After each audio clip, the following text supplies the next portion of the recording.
Hi అండి. Welcome to Yog stock. Thank you so much for supporting my videos. మీరు ఎవరైనా first time వచ్చినట్టుంటే subscribe చేసుకోండి. అలాగే నా వీడియోస్ కనుక మీకు వర్త్ అనిపిస్తే, నచ్చితే ఒక నలుగురికి షేర్ చేయండి. సో, ఇంకా వితౌట్ వేస్టింగ్ టైమ్ మనం ఇవాళ వీడియోలోకెళ్తే ఒక చిన్న ఇంపార్టెంట్ ఇన్ఫర్మేషన్ నేను చదివింది మీకు చెప్దామని నేను ఈ వీడియో చేస్తున్నాను.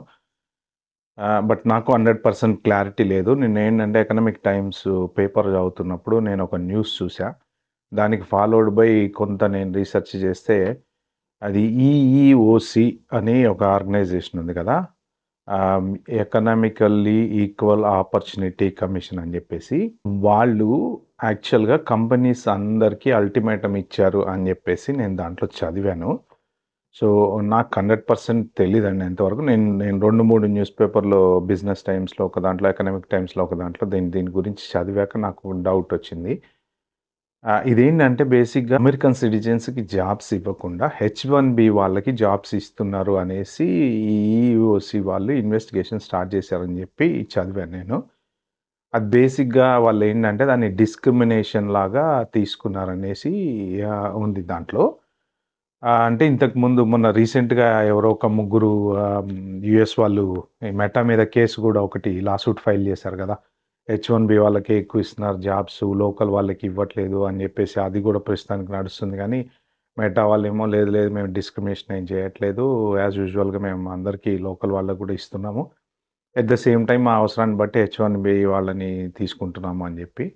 కానీ ఇప్పుడు వీళ్ళేంటంటే మొన్న ఫిబ్రవరి 19థ్ వీళ్ళు చాలా కంపెనీస్‌కి నోటీస్ ఇచ్చారంట. తర్వాత వీళ్ళు కొంత ఇన్వెస్టిగేషన్ గూడా చేశారంట.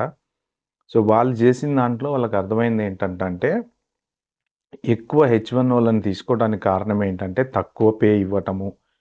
వాళ్ళు అంటే ఇప్పుడు సిటిజన్స్‌ని తీసుకోవాలంటే ఏంటంటే ఫిక్స్డ్ పే ఇంత పే అనేది ఉంటుంది కదా! ఆబ్వియస్‌లీ. ఆ పే ఇవ్వాలి కంపల్సరీ.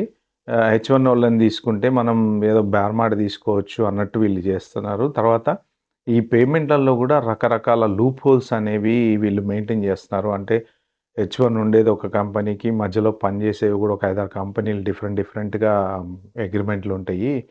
సో, అలా దీన్ని మిస్‌యూజ్ జేస్తూ మెయిను ఈ మిస్‌యూజ్ చేయటం కోసమే ఎక్కువ హెచ్-1బీ వాళ్ళని తీసుకుంటున్నారు. లోకలోళ్ళని తీసుకోకుండా. సో, ఇది లోకలోళ్ళకి అగైనెస్ట్ డిస్క్రిమినేషన్ గాబట్టి కంపెనీలన్నిటికి మేము వార్నింగ్ ఇచ్చాము. ఎవరైనా సరే ఈ రూల్‌కి ఈ క కొత్తగా వచ్చిన అంటే మరి రూల్ ఏమన్నా వచ్చిందో ఏంటో నాకైతే క్లారిటీగా తెలీదండి గానీ నేను గ్యాదర్ చేసిన ఇన్ఫర్మేషన్‌లో నాకర్థమైందేంటంటే, మరి ఏదన్నా కొత్త రూల్ ఏమన్నా వస్తుందో, వచ్చిందో తెలీదు. దానికి ఎగైనెస్ట్‌గా ఎవరన్నా ఎళ్తే మాత్రం కంపెనీస్‌కి మాత్రం వాళ్ళు ఫైన్ ఏసే ఛాన్సెస్ ఉన్నాయి. లేకపోతే ఏదైతే ప్రొసీడింగ్స్ ఏవి ఉంటాయో అవి చేసే ఛాన్సెస్ ఉన్నాయి అన్నట్టు దాంట్లో ఉంది. సో, మీరు గూడా ఒకసారి చూడండి. ఎకనామిక్ టైమ్స్‌లో అయితే నేను చదివా. ఆహ్, ఈఈఓసీ గురించి. బట్ అసలు స్కిల్డ్ వర్కర్స్ కావాలంటే ఎంతమంది లోకల్ సిటిజన్స్ స్కిల్డ్ వర్కర్స్ దొరుకుతారు? అంటే మెజారిటీ ఇప్పుడు లాస్ట్ 22 నుంచి 2023 వరకు దగ్గర దగ్గర ఒక 75% హెచ్-1లో మన వాళ్ళే ఉన్నారు దాదాపుగా. అంటే ఎక్కువ మన వాళ్ళే స్కిల్డ్ వర్కర్స్ అంటే ఆల్మోస్ట్ 80% 80-90% ఇండియన్సే ఉంటారు. దాంట్లో డౌట్ అయితే ఏం లేదు. సో, మనోళ్ళు గూడా పెద్ద పెద్ద జాబులు జేస్తున్నారు. హై పొజిషన్‌లలో ఉన్నారు. ఈ హెచ్-1 మీద ఎళ్ళిన వాళ్ళలో కూడా హైలీ స్కిల్డ్ వాళ్ళున్నారు. సో, వీళ్ళందరిని గాదని ఇప్పుడు లోకల్ వాళ్ళని తీసుకొచ్చి పెట్టాలంటే స్కిల్డ్ ఉన్న లోకల్ వాళ్ళు ఉండుంటారు. లేరని కాదు గానీ, ఎందుకంటే అమెరికాలో ఒకప్పుడు మనం ఎళ్ళకముందు నుంచి ఐటీ అనేది డెవలప్ అయిపోయింది. 1950స్ నుంచే ఐటీ డెవలప్ అయితా వచ్చింది. కంప్యూటర్స్ డెవలప్ అయితా వచ్చినాయి. సో, ఆల్రెడీ వాళ్ళు డెవలప్ చేసిన దాన్ని హై స్కిల్డ్ కోసం ఇంకో స్కిల్డ్ లేబర్ కావాలని చెప్పి మన వాళ్ళని తీసుకుంటా వచ్చారు. సో, ఇప్పుడు హెచ్-1 పక్కన పెట్టేసేసి ఓన్లీ లోకలోళ్ళనే తీసుకోవాలంటే వాళ్ళకున్న ప్రాజెక్ట్స్‌కి దానికి సరిపోని ఎంతమందినని తీసుకోగలుగుతారు? సో, ఇప్పుడు ఇది హెచ్-1 వాళ్ళకి ఏమన్నా ఇబ్బంది అవుద్దా అంటే మరి ఏమో అంటే అవ్వచ్చో, అవ్వకూడదో తెలీదు. తర్వాత ఇంకోటి ఏంటంటే నేను చూసిందేంటంటే ఈ మధ్యన కొంత నేను ఈ ఇమిగ్రేషన్ వాళ్ళవి వీడియోస్ ఫాలో అవుతే నాకర్థమైందేంటంటే వాళ్ళకి ఎక్కువ రిఫరల్స్ వస్తున్నాయంటండి. బాగా రెఫ్యూజీ ఎవరైతే మన చాలా హెచ్-1 వీసాకి ఎళ్తారో ఈ డినయల్స్ అయ్యి వాళ్ళకి ఆర్‌ఎఫ్‌ఈస్ చాలా వస్తున్నాయంట. ప్రతిదానికి వాళ్ళు రిఫరల్ అంటున్నారంట. అంటే ఏదన్నా చిన్న మిస్టేక్ ఉన్నా, లేకపోతే ఎంప్లాయీ లెటర్ లేకపోయినా, ఆళ్ళకేమన్నా డౌటొచ్చినా, సిస్టమ్‌లో ఏమన్నా తేడా వాళ్ళకి కనిపిచ్చింది అంటే, ఎంబటే రిఫరలేస్తున్నారంట. సో, అంటే ఇంతకుముందు ఉన్న డినయల్స్, రిఫరల్స్ కన్నా ఇప్పుడు ఎక్కువ ఒస్తున్నాయి అని జెప్పేసి నేను విన్నా. అది ఎంతవరకు నిజమో నాకు తెలీదు. ఒకవేళ మీరెవరన్నా ఈ మధ్యన స్టాంపింగ్‌కెళ్ళిన వాళ్ళెవరన్నా ఉంటే కొంచెం మీకు ఏ ప్రాబ్లమ్ లేకుండా అయిందా లేదా అనేది కామెంట్స్‌లో మీరు మెన్షన్ జేయండి. ఏం లేదు. అంటే నెక్స్ట్ ఫర్దర్‌గా ఎళ్ళే వాళ్ళకి ఎవరికన్నా యూజ్ అవుతది.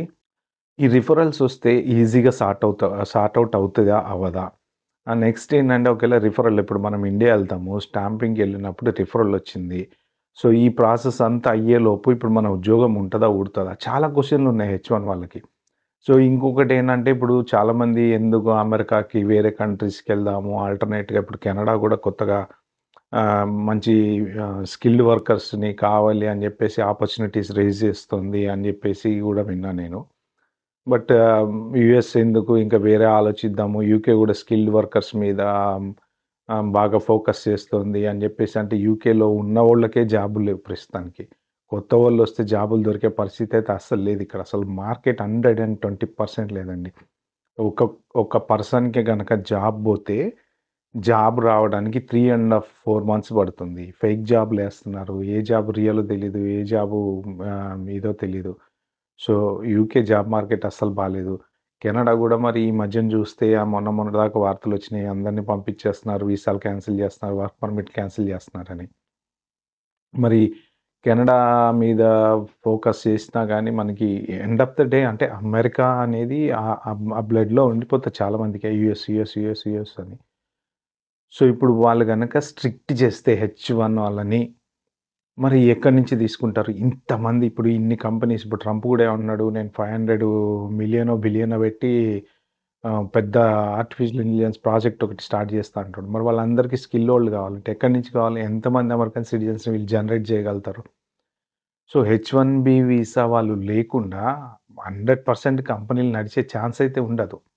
కానీ వీళ్ళనేదేంటంటే ఈఈఓసీ వాళ్ళు వీళ్ళు బాగా మిస్‌యూజ్ జేస్తున్నారు దీన్ని.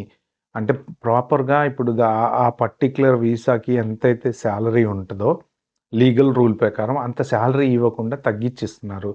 ఎందుకంటే ఇప్పుడు హెచ్-1బీ వాళ్ళు చెప్పేది గూడా ఏంటంటే హెచ్-1బీ వీసా మీద ఉన్నోడు కొంచెం జాబ్ పోతదనే భయంతోటి సరే ఒక రూ. 10 తక్కువ ఇచ్చినా తీసుకొని చేస్తాడు. అదే సిటిజన్ అంటే అప్పుడు టర్మ్స్ అండ్ కండిషన్స్ చాలా ఉంటాయి గదా! వాళ్ళకి లేబర్ లాస్ ఉంటాయి. అవుంటాయి, ఇవుంటాయి సిటిజన్‌కి. కాబట్టి ఏంటంటే గట్టిగా కంపెనీకి ఎదురు తిరుగుతాడు అని జెప్పేసి వాళ్ళని తీసుకోకుండా వీళ్ళని తీసుకొని డిస్క్రిమినేట్ చేస్తున్నారు అని జెప్పేసి అంటారనమాట. మరది ఏది ఎంతవరకు నిజమో తెలీదు. బట్ హెచ్-1నోళ్ళ పరిస్థితి కన్‌ఫ్యూజన్‌గుంది. కానీ ఎక్కడ ప్రాబ్లమ్స్ అయితే లేవు. అందరూ చక్కగా జాబులు జేసుకుంటున్నారు. మరి కొన్ని చోట్లేమో హెచ్-1బీ వాళ్ళకి గడ్డు కాలం అంటారు. కొన్ని చోట్లనేమో అసలేం లేదు. అసలు నేను నాకు మొన్న కొన్ని కామెంట్స్ వచ్చినాయి నేను పెట్టిన వీడియోకి. గ్రీన్ కార్డ్ వాళ్ళ జాబులు పోతున్నాయి గానీ హెచ్-1బీ వాళ్ళని మాత్రం ఎవరు తీయట్లేదని.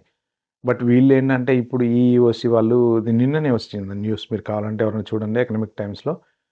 చాలా స్ట్రిక్టర్ లాస్ ఇంప్లిమెంట్ చేస్తాము ఇంకా. కంపెనీస్‌కి మాత్రం చాలా సీరియస్ వార్నింగ్ ఇచ్చారు అని జెప్పి చదివా.